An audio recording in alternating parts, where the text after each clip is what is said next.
네, 포스트 코로나 시대 플랫폼 교회 건축에 대해서 오늘 강의하도록 하겠습니다. 코로나가 끝난 다음에 교회 건축의 방향이 어떻게 진행되어져야 되고, 또 지금 코로나 시대에는 코로나가 종료된 후에 교회 건축의 방향을 어떻게 준비하고 또 예측 가능한 그와 같은 내용들을 우리가 지금 이 시간 고찰해 봄으로 인해서 오히려 지금 이 시간이 코로나가 종식될 때에는 하나의 커다란 도전과 혁신적인 도약을 위한 하나의 큰 준비 기간이고, 또 그것을 위한 다양한 생각과 전략을 모색해 보는 시간으로 생각했으면 좋겠습니다. 세 번째 항목에서는 그럼 이런 이제 융복합적인 기능을 복합적으로 건축 안에서 해결할 수 있는 내용이 이제 가변적 공간이거든요. 플렉스빌리티, 이제 작은 공간이 칸막이 조정에 의해서 큰 공간이 되고, 또 반대로 큰 공간은 칸막이를 막으면 작은 공간으로 나누어지고, 이런 것들이 이제 가변성입니다. 가변성이 필요한 것은 교회 공간에서 아주 핵심적인 전략입니다. 예를 들어서 식당을 중간에 칸막이를 막으면 작은 식당이 되고, 또 소그룹실들을 소그룹과 소그룹 사이에 칸막이를 이동을 하면은 중그룹이 되고, 뭐 이렇게 막 확장되어져 가고 축소되어져 가는 거죠. 그와 같은 유형을 좀 살펴보겠습니다. 다음 장을 한번 보면 식당의 가변성 계획인데, 여기 보여지는 이 평면도는 작은 교회입니다. 한 300평, 연면적이 한 300평 정도 되는 교회인데, 연면적이 300평이면은요, 본당 넣고 뭐 교육관 넣고 나면 없어요. 근데 이제 1층을 이렇게 가변적으로 계획을 해서 굉장히 이제 만족도가 높은 평면의 예입니다. 저희가 이제 이게 3개월 전에 설계를 한 평면도를 좀 설명을 하려고 하는데요. 여기 1층은 용도가 한 5가지 용도가 지금 1층에서 소화를 시키는 예입니다. 자, 들어가면 이제 식당이 있고, 우측에는 이제 북카페가 있고요. 앞에는 이제 사무실이 있는데, 이 식당은 주일날 사용하잖아요. 근데 이 주일날 사용하는데, 주일날 하루 사용하기에는 너무 비경제적이죠. 평일날, 월요일부터 토요일까지 이 식당을 어떻게 적극적으로 활용할 것인가. 그래서 주방과 식당 홀 사이에 배식구가 있거든요. 이 배식구가 우리가 식당에 딱 들어가면 이제 그 그릇 뭐 이런 지저분한 것들이 보이기 때문에 이 가변성을 저해하는 요소인데, 이 배식구를 이동식 칸막이로 이렇게 슬라이딩을 딱 해서 막으면은 그 안에 주방이 안 보여요. 그러면은 이 식당은 문화센터가 됩니다. 문화센터. 그래서 그 오른쪽에 무대를 둔 거예요. 작은 무대를 두고 이제 이 테이블 배치가 세미나 형태로 이제 세팅이 되고, 그 아랫단에 보면 소그룹이 4개가 있죠. 소그룹실이. 이 소그룹실은 문화교실이 돼요.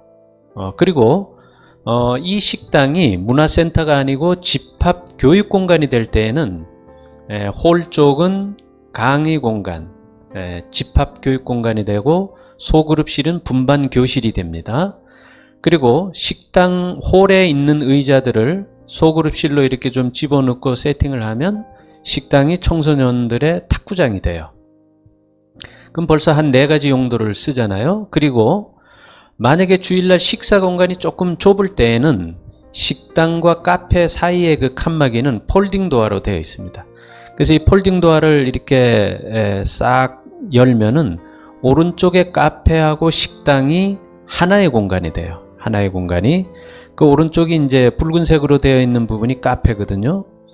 그럼 주일날은 식사 공간이 부족하지 않아요. 왜냐하면 홀에 카페도 식사를 할 수 있는 공간이 되고, 근데 평일날에는 이 주방, 식당과 카페 사이에 이 칸막이를 막으면은 이 카페는 아주 아늑한 카페가 됩니다. 오른쪽에 있는 카페가. 그리고 바깥에 테라스를 넓게 해놔가지고 바깥으로 가면은 야외 테라스가 아주 잘 돼 있어요. 그래서 야외에서 차도 마시고 담소도 하고 이렇게 됩니다. 그래서 이와 같이 식당이 한 5가지에서 6가지 용도로 쓸 수 있게 해서 작은 교회가 가지고 있는 공간의 그 부족 현상을 극복해낼 수 있는 것입니다. 두 번째 가변성 계획을 한번 보면은 주차장의 가변성 계획인데 주차장이 본당 다음으로 큰 공간입니다. 근데 물론 주일날에는 주차도 아주 부족하죠.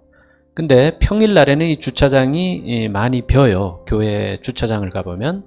그래서 그 평일날에는 이 주차장을 청소년들의 집회장, 그 다음에 그 벽 쪽으로 주차 공간은 이동식 칸막이를 이렇게 막으면은 바자회장, 그 다음에 뭐 분반교실, 이와 같은 공간으로 이제 씁니다. 그래서 그 우측 상단에 보면은 그 붉은색으로 된 그림이 카운터 수납식 의자예요. 이것이 주차장 벽에 이렇게 세팅을 했다가 주차장에서 어떤 작은 집회나 이런 공연을 할 때는 이걸 쭉 앞으로 빼내면 저렇게 스탠드식 의자가 되거든요. 그리고 사용 안 할 땐 벽에 쭉 밀어붙이면은 벽에 가서 이렇게 딱 붙게 돼요. 그래서 이런 그 가변적인 기구, 가구 이런 것들이 가변의 기능성을 더 확대시키고 효율적으로 만들 수 있는 거죠. 그 다음에 세 번째 가변성에 대해서 한번 살펴보겠습니다. 세 번째는 소예배실, 그 다음에 소그룹실의 가변성 계획인데, 소예배실은 보통 보면은 집회나 공연, 그 다음에 예식 공간, 그 다음에 연회장이나 이벤트, 이렇게 크게 세 가지로 이제 쓰죠, 보통. 그래서 의자의 세팅에 의해서 기능이 부여될 수 있는데, 여기서 이와 같은 다목적 기능을 수행할 수 있게 하기 위해서는 이제 소그룹실을 좀 근접시켜 놓는 것이 중요해요. 그리고 방송 부스나 그 다음에 무대 좌우측의 대기 공간 이런 것도 이제 필요하고, 그 아랫부분에 보면 소그룹실이 이제 이렇게 4개가 붙어 있는데, 소그룹과 소그룹실 사이에 붉은 점선으로 되어 있는 부분이 이제 이동식 칸막이입니다.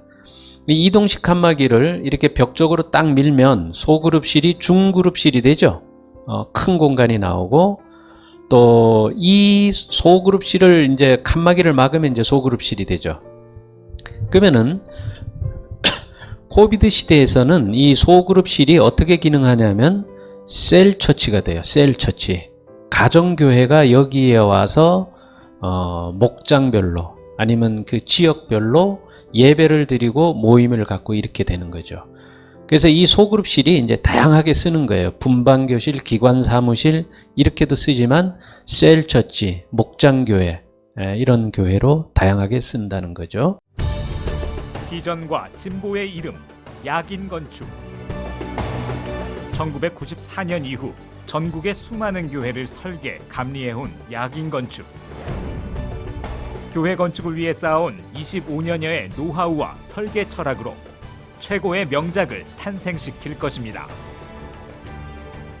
설계에서 완공까지 교회 건축의 믿음직한 동역자가 되겠습니다.